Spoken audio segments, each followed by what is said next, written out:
আল্লাহর নবীর বিরুদ্ধে যাওয়ার কারণে বনী ইসরাইলের যুগে এক আলেমকে আল্লাহ তাআলা ধ্বংস করে দিয়েছেন। নাউযু বিল্লাহি।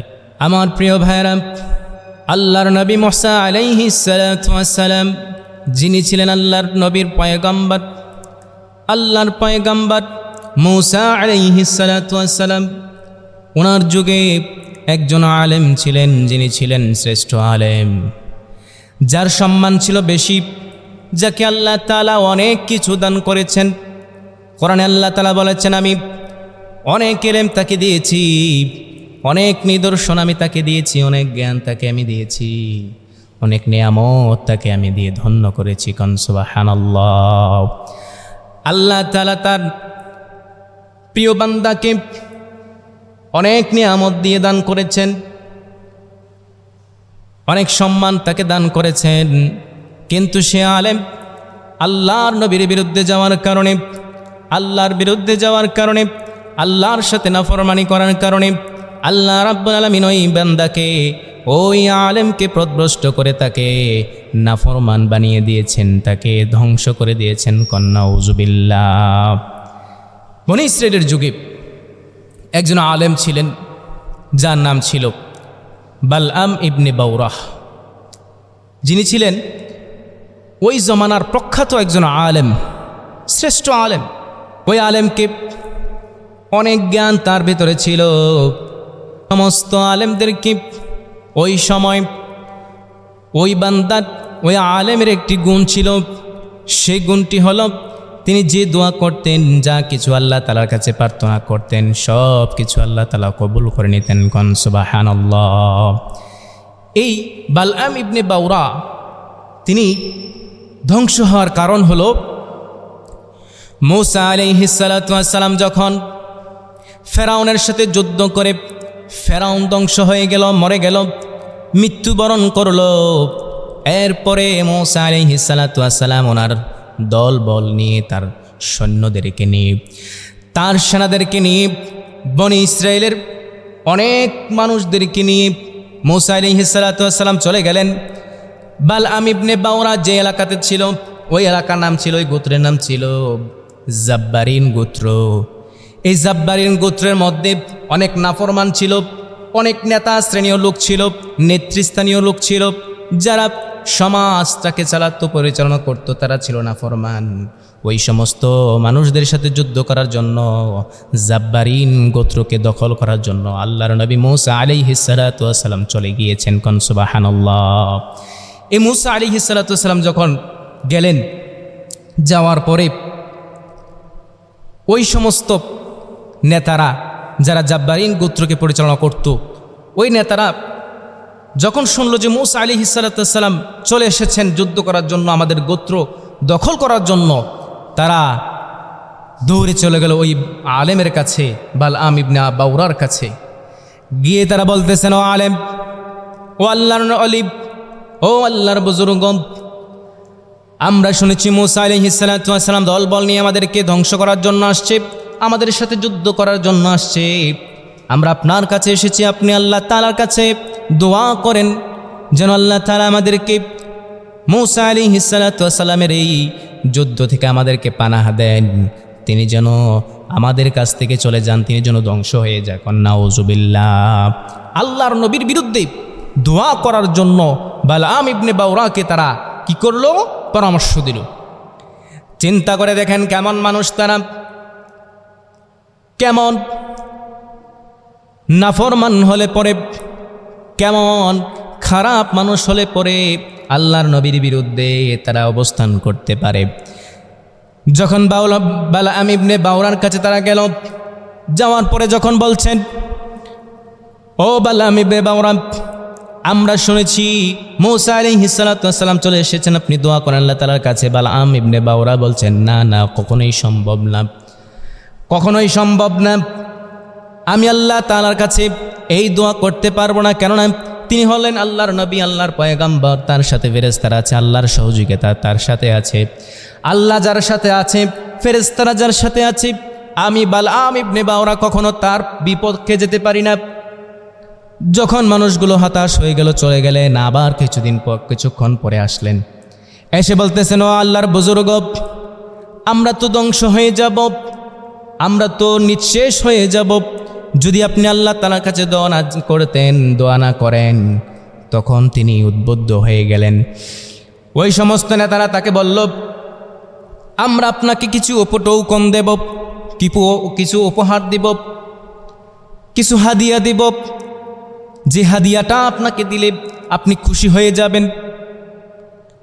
আমাদের সমাজে তো এমন যে অনেক আলেম আছে যারা কিছু টাকার জন্য স্বৈরাচারের সাথে অবস্থান করে, কিছু আলেম আছে যারা টাকার বিনিময়ে স্বৈরাচারকে জান্নাতি বলে ঘোষণা দিয়ে দেন, কন্যা উজুবিল্লাহ। ওই সমস্ত আলেমদেরকে আমরা দেখেছি না? দেখেছি। ওই বালআম ইবনে বাওরা তাকে যখন উপহার দিল, যখন সে উপহার পেল, উপহার পাওয়ার পরে ওই নেতারা বলতেছেন, ও আল্লাহর বুজুর্গ, আপনি আল্লাহ তাআলার কাছে একটু দোয়া করেন, আল্লাহর কাছে আপনি একটু প্রার্থনা করেন। তিনি বলতেছেন, না না, আমার দ্বারা সম্ভব হবে না। তিনি চলে গেলেন বাড়িতে। নেতাগুলো তারাও চলে গেল বাড়িতে, গিয়ে তার স্ত্রীকে বলতেছেন, আমরা আপনার স্বামীকে কিছু উপহার দিয়েছি, কিছু আর্থিক সম্পদ দান করেছি, আপনি আপনার স্বামীকে বলেন যেন তিনি আমাদের পক্ষে কিছু আল্লাহ তাআলার কাছে দোয়া করেন। পুরুষ যত শক্তিশালী হোক না কেন, পুরুষ যত সাহসী হোক না কেন, তার স্ত্রীর কাছে সে দুর্বল, ঠিক না? তার স্ত্রীর কাছে সে দুর্বল। এই বালআম ইবনে বাওরা যখন স্ত্রীর কাছে গেলেন, যখন স্ত্রী তাকে কান পরা দিতে লাগলো, বলতে লাগলো যে আপনি তো উপহার পেয়ে গিয়েছেন, কেন আপনি এমন করছেন, দোয়া করলে কি হবে? তখন বালআম ইবনে বাওরা আল্লাহর নবীর বিরুদ্ধে দোয়া করতে লাগলেন, বলতে লাগলেন, আসো আমি দোয়া করব। তিনি দোয়া করতে লাগলেন নবীর বিরুদ্ধে। তার দোয়া কবুল হওয়ার কারণ হলো সে ইসমে আজম জানতেন, আর ইসমে আজম বলে যে দোয়া করবে আল্লাহ তাআলা সঙ্গে সঙ্গে তার দোয়া কবুল করে নেবেন। কোন সুবহানাল্লাহ। এই বালআম ইবনে বাওরা যখন দোয়া করতে লাগলো, জব্বারিন গোত্রের মানুষগুলো তার সামনে চলে আসলো। তিনি হাত তুলে আল্লাহ তাআলার কাছে বলছেন, আল্লাহ, ও আমার মালিক। তিনি দোয়া করতে লাগলেন, আল্লাহ তাআলা এমন এক মালিক, যে মালিকের দেহটা, আমাদের দেহটা ওই মালিকের কথা শুনে, ঠিক না? আমাদের দেহটা 3.5 হাত বডিটা আল্লাহর হুকুমে চলে। ঠিক তদ্রূপ যখন বালআম ইবনে বাওরা আল্লাহর নবীর বিরুদ্ধে দোয়া করতে লাগলেন, তিনি যা রসুলের বিরুদ্ধে বলতে চাইছিলেন সে কথাগুলো জাব্বারিন গোত্রের মানুষের বিপক্ষে চলে গেছে। কোন সুবহানাল্লাহ। কার হুকুম? আল্লাহর হুকুম। তিনি বলতে চাইছিলেন যে, হে আল্লাহ, মুসাকে তুমি ধ্বংস করে দাও, কিন্তু এটা না বলে তার জিহ্বা দিয়ে আল্লাহ তাআলা এমন কথা বের করেছেন, সে কথাটা হলো, আল্লাহ তুমি জাব্বারিন গোত্রকে ধ্বংস করে দাও। কোন সুবহানাল্লাহ। জিহ্বা কার হুকুম মানে? আল্লাহর হুকুম।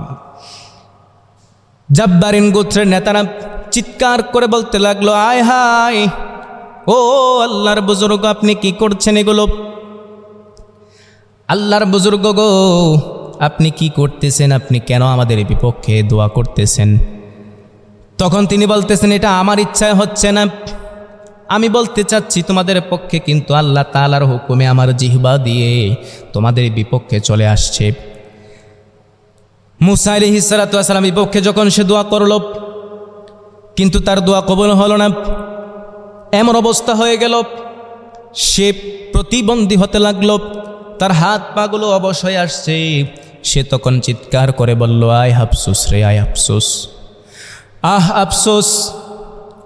ও জাব্বারিন গোত্রের নেতারা, তোমরা তো আমার দুনিয়া এবং আখিরাত বরবাদ করে দিলা, আমার তো সব বরবাদ হয়ে গিয়েছে। কন্যা উজুবিল্লাহ। সব বরবাদ, দুনিয়াও শেষ, আখিরাতও শেষ। তখন জাব্বারিন গোত্রের লোকেরা বলতেছে, না ও আল্লাহর বুজুর্গ, এখন আমাদের কি করার আছে? বালআম ইবনে বাওরা বলছেন, আমার একটি পরামর্শ হলো, আমি তো শেষ, কিন্তু আমার একটি পরামর্শ হলো, তোমরা একটি কাজ করতে পারো। সে কাজটি হলো, তোমরা যদি মূসা আলাইহিসসালাতু ওয়াসসালামকে পরাজিত করতে চাও তাহলে একটি রাস্তা আছে, একটি রাস্তা আছে। রাস্তাটি হলো বনি ইসরায়েলের মানুষগুলো যখন এখানে এসেই পড়েছে, শত শত মাইল থেকে তারা হেঁটে এসেছে, তারা খুব ক্লান্ত পরিশ্রান্ত মানুষ, মাসের পর মাস তারা ঘর থেকে বাহিরে আছে, তাদের খুব বিশ্রাম দরকার, তাদের চাহিদা মেটানোর দরকার।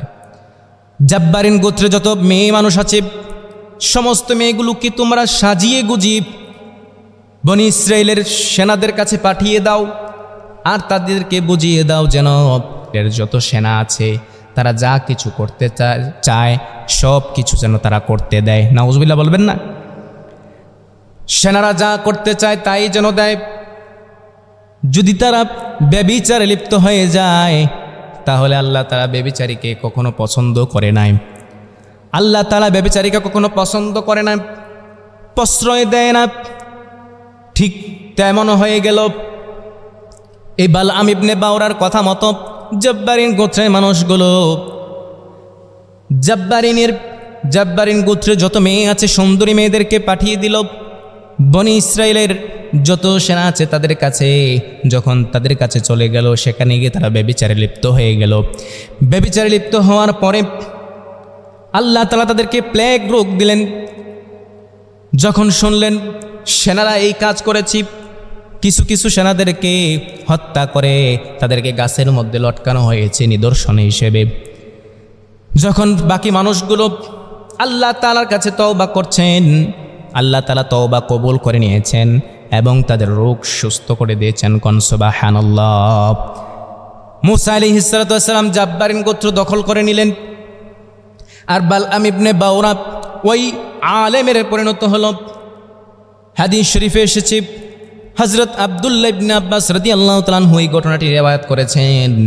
তিনি বলতেছেন ওই বালআম ইবনে বাওরার এমন অবস্থা হয়েছে, সে যখন নিঃশ্বাস নিত, কথা বলতো, কুকুর যেমন হাঁপায়, কুকুর যেমন তার নিঃশ্বাসটা জোরে জোরে নেয়, খুব কষ্ট হয়। প্রাণীদের মধ্যে একটি প্রাণী কুকুর, যার নিঃশ্বাস নিতে খুব কষ্ট হয়। আপনি দেখবেন যে কুকুর যখন নিঃশ্বাস নেয় তার জিহ্বাটা বের হয়ে যায়, সে হাঁপাতে থাকে, খুব কষ্ট হয়।